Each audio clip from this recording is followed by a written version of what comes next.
शिव भक्त। भोला एक ईमानदार और बहुत ही भला लड़का था। वो एक छोटे से गांव में अपने माँ बाप के साथ रहता था। भोला के माँ बाप देख नहीं सकते थे, इसीलिए घर चलाने और घर का सारा काम करने की जिम्मेदारी भोला पर ही थी। छोटी सी उम्र से ही भोला ये सारी जिम्मेदारियां निभाने लगा था। वो आसपास के इलाकों से कबाड़ बीनकर एक बड़े कबाड़ी को बेच देता और उससे मिलने वाले पैसों से अपना घर चलाता था। भोला बचपन से ही भगवान शंकर की पूजा करता था। वो अपनी टूटी फूटी और छोटी सी झोपड़ी में भगवान शिव की एक छोटी सी मूर्ति की पूजा करता और पूजा करने के बाद ही काम पर निकलता। भोला अपने माँ बाप को अच्छा जीवन देना चाहता था। एक दिन भोला अपनी माँ को कुछ सामान उठाते हुए देखता है और गुस्से में कहता है, अरे माँ, तुम ये क्या कर रही हो? घर के सारे काम मैं करता हूँ ना, फिर तुम्हें परेशान होने की क्या जरूरत है? तुम्हें चोट लग जाती तो? तुम बैठो और आराम करो। अरे भोला मेरे बच्चे, सब कुछ तो तू ही कर रहा है ना जाने महादेव हमसे क्यों नाराज है, जो तेरे बाबा और मेरी आंखों की रोशनी छीन ली और मेरे नन्हे से बच्चे की इतनी कड़ी परीक्षा ले रहे हैं। नहीं माँ, मेरे महादेव को कुछ ना कहना। इस बुरे वक्त में भी जरूर कुछ ना कुछ अच्छा ही होगा। मुझे मेरे भोले भंडारी पर पूरा भरोसा है। अपने भोले बाबा की तरह तू भी बड़ा भोला है रे। अपनी माँ की बात पर मुस्कुराते हुए भोला ने अपना झोला उठाया और घर से बाहर चल दिया। माँ को तो उसने समझा दिया था, लेकिन खुद को नहीं समझा पा रहा था। पूरा दिन कड़ी धूप में घूमने के बाद भोला एक पेड़ की छांव में बैठ गया और अपने डंडे से बैठे बैठे ही कुछ ऐसा ढूंढने लगा जिसकी बाजार में कुछ कीमत मिल सके। अचानक उसे एक पत्थर दिखाई दिया। भोला ने उस पत्थर को उठाया और देखकर हैरान रह गया। वो पत्थर आकार में शिवलिंग जैसा दिखता था। भोला बहुत खुश हुआ। उसे लगा मानो महादेव खुद चलकर उसके पास आ गए हों। भोला ने उस पत्थर को अच्छे से साफ किया और उसे अपने साथ लेकर घर पहुंचा।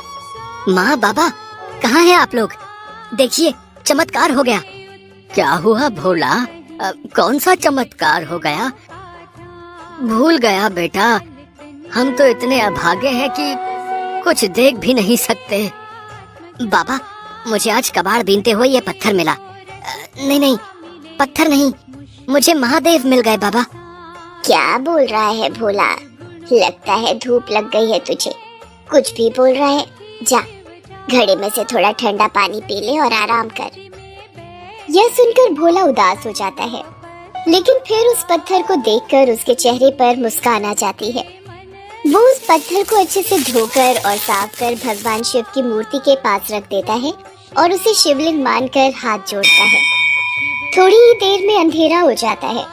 भोला जमीन पर लेटा हुआ होता है, पर उसे नींद नहीं आती। अचानक उसे एक हल्की रोशनी महसूस होती है। जैसे ही वो रोशनी की तरफ देखता है, एक बार फिर चौंक जाता है। वो पत्थर जिसे वो घर लाया था वो चमक रहा था। भोला समझ जाता है ये भी महादेव की ही लीला है। माँ, बाबा, देखो, मैंने कहा था ना कि महादेव हमारे घर आए हैं, पर तुमने मेरी बात नहीं मानी। वो कोई पत्थर नहीं है, वो मेरे महादेव ही हैं। उनके तेज से हमारी झोपड़ी जगमगा उठी है माँ। काश आप लोग देख सकते ये चमत्कार। हैं? भोला मेरे बच्चे, क्या हो गया है तुझे? कैसी बातें कर रहा है तू? भोला अपने माँ बाप को पत्थर के चमकने की बात बताता है। पहले तो उसके माँ बाबा को विश्वास नहीं होता, पर बाद में वो भोला पर भरोसा कर लेते हैं। धीरे धीरे उस पत्थर के चमकने की बात दूर दूर तक फैल जाती है। लोग भी इसे भगवान शिव का चमत्कार मानने लगते हैं और भोला के घर दर्शन करने आते हैं। भोला की छोटी सी झोपड़ी अब एक मंदिर में बदल जाती है, जहाँ दूर दूर से लोग उस चमत्कारिक पत्थर के दर्शन करने आते हैं और खूब चढ़ावा भी चढ़ाते हैं। भोला और उसके माँ बाबा को अब खाने पीने की कोई दिक्कत नहीं थी, क्योंकि जो भी लोग वहाँ आते खूब सारा प्रसाद चढ़ा कर जाते। एक दिन भोला अपनी माँ से, देखा माँ, मैंने कहा था ना कि मेरे महादेव बड़े दयालु हैं। देखो कैसे उन्होंने हमारी मुसीबतों का हल कर दिया। तू सही कह रहा है बेटा, हमसे ही भूल हुई जो हम समझ ना सके। महादेव हमें माफ करे। धीरे धीरे समय बीतता गया। भोला और उसके चमत्कारिक पत्थर की चर्चा दूर दूर तक पहुंच गई। पासी के शहर में एक लालची सेठ रहता था, सेठ किरोड़ीमल। उसने जैसे चमकने वाले पत्थर के बारे में सुना, उसे देखने के लिए भोला के घर जा पहुंचा। जैसे ही अंधेरा हुआ, रोज की तरह पत्थर चमकने लगा। ये देखकर किरोड़ीमल की आंखें चमक उठी और उसने पत्थर को हथियाने का मन बना लिया। उसने भोला से कहा, ए लड़के, कहाँ से चुरा कर लाया तू ऐसा चमत्कारी शिवलिंग? और ये क्या, तूने महादेव को अपनी इस टूटी फूटी झोपड़ी में रखा हुआ है? ये महादेव का अपमान है। बता, क्या कीमत चाहिए तुझे? मैं तुझे देता हूँ। मुझसे पैसे ले और महादेव को मेरे हवाले कर। नहीं नहीं सेठ जी, ये आप क्या कह रहे हैं? मैंने कोई चोरी नहीं की और जो आप चाहते हैं वो कभी नहीं हो सकता। मैं अपने महादेव को खुद से अलग कभी नहीं करूँगा। आप कह रहे हैं कि मैं अपने महादेव की कीमत लगाऊं? नहीं सेठ जी नहीं, महादेव ने मुझे स्वयं दर्शन दिए हैं। मैं उन्हें खुद से अलग कभी नहीं करूँगा, चाहे कितना ही बड़ा खजाना क्यों न मिल जाए। किरोड़ीमल समझ जाता है कि उसकी दाल इतनी आसानी से नहीं गलने वाली, लेकिन वो तो उस पत्थर को हथिया कर उसे बड़ी कीमत पर बेचने का मन बना चुका था। उस वक्त तो किरोड़ीमल वहाँ से चला गया, लेकिन घर जाकर उसने अपने आदमियों से उस पत्थर को चुरा लाने को कहा। सेठ के आदमियों ने ऐसा ही किया। वो दिन के समय भोला के घर गए और उसके माँ बाबा के अंधेपन का फायदा उठाकर उस पत्थर को वहाँ से चुरा लाए। किरोड़ीमल उस पत्थर को पाकर बहुत खुश था और अब उसके लिए एक अच्छा खरीदार ढूंढने लगा। उधर शाम को जब भोला घर वापस लौटा तो पत्थर को उसकी जगह पर ना पाकर अपने होश खो बैठा। माँ बाबा, ये क्या हो गया? मेरे महादेव कहाँ हैं? कहाँ गए वो? हैं? अब ये तू क्या कह रहा है बेटा? कहीं ऐसा तो नहीं कि उस सेठ की बात सच हो? हमारी झोपड़ी का हाल देखकर महादेव हमसे नाराज हो गए हो और चले गए हो। अपने बाबा की ये बात सुनकर भोला बहुत उदास हो गया। रोते हुए महादेव से मन ही मन माफी मांगने लगा। अगले दिन भोला ने पहले की तरह महादेव की मूर्ति की पूजा की और अपने काम पर चला गया। लेकिन पत्थर के उसके पास ना होने से वो बहुत दुखी था। उसके लिए तो वही उसके महादेव थे जो उसके पास थे, पर अब नहीं है। दूर दूर से लोग अब भी शिवलिंग की पूजा अर्चना करने के लिए भोला के घर आ रहे थे, लेकिन पत्थर को ना पाकर भोला को खरी खोटी सुनाकर चले जाते। सावन का महीना चल रहा था। भोला ने एक दिन कुछ लोगों को कांवड़ यात्रा पर जाते देखा तो उसकी भी इच्छा हुई। अपने माँ बाबा के साथ कांवड़ लेकर जैसे ही भोला कुछ दूर पहुंचा, उसका पैर एक पत्थर से टकरा गया और वो मुंह के बल गिर पड़ा। भोला की ठोकर से वो पत्थर अपनी जगह से थोड़ा हट गया था।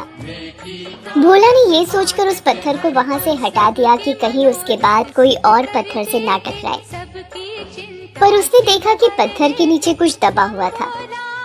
उसने उस जगह को खोदा तो पत्थर के नीचे से एक संदूक निकला। उस संदूक को खोलते ही भोला चौंक गया। संदूक सोने के सिक्कों से भरा हुआ था। भोला को कुछ समझ नहीं आया, पर माँ बाबा के समझाने पर उसने उसे महादेव का प्रसाद समझकर रख लिया। भोला ने सबसे पहले अपनी कांवड़ यात्रा संपन्न की, फिर वापस आकर उन सिक्कों की मदद से अपनी झोपड़ी की जगह महादेव का एक बड़ा मंदिर बनवाया और मंदिर के पीछे ही एक कमरा बनवाकर उसमें अपने माँ बाबा के साथ रहने लगा। भोला अब कबाड़ी नहीं था, अब वो मंदिर का पुजारी बन गया था। वो खुश तो था, लेकिन अब भी उसे वो पत्थर बड़ा याद आता था। उधर सेठ किरोड़ीमल को अब तक उस पत्थर के लिए कोई अच्छा खरीदार नहीं मिला था। एक दिन अचानक उसके फोन की घंटी बजी और उसके होश उड़ गए। हेलो, अरे क्या बक रहे हो? दिमाग तो ठिकाने है तुम्हारा? हे भगवान, ये क्या हो गया? रुको, तुम पानी डालते रहो, मैं अभी आ रहा हूँ। फोन पर सेठ किरोड़ीमल को पता चला कि उसकी फैक्ट्री में आग लग गई है। सेठ दौड़ता हुआ फैक्ट्री पहुंचा, लेकिन तब तक सब कुछ खाक हो चुका था। किरोड़ीमल ने जब अपनी जलती हुई फैक्ट्री देखी तो जोर जोर से रोने लगा। हाँ, मैं लुट गया, बर्बाद हो गया। अब क्या होगा? मैंने तो अपने सारे पैसे इसी फैक्ट्री में लगा दिए थे।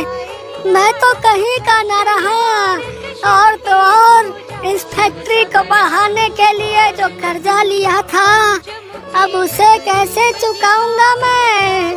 किरोड़ीमल पर बड़ी मुसीबत आ गई थी। फैक्ट्री तो बर्बाद हो ही गई थी, ऊपर से कर्ज चुकाने के लिए उसका घर भी बिक गया। हालांकि वो पत्थर अब भी किरोड़ीमल के पास था, जिसे लाख कोशिशों के बाद भी वो बेच नहीं पाया। सेठ अब सड़क पर आ चुका था। अपने परिवार को लेकर दर दर की ठोकरें खा रहा था।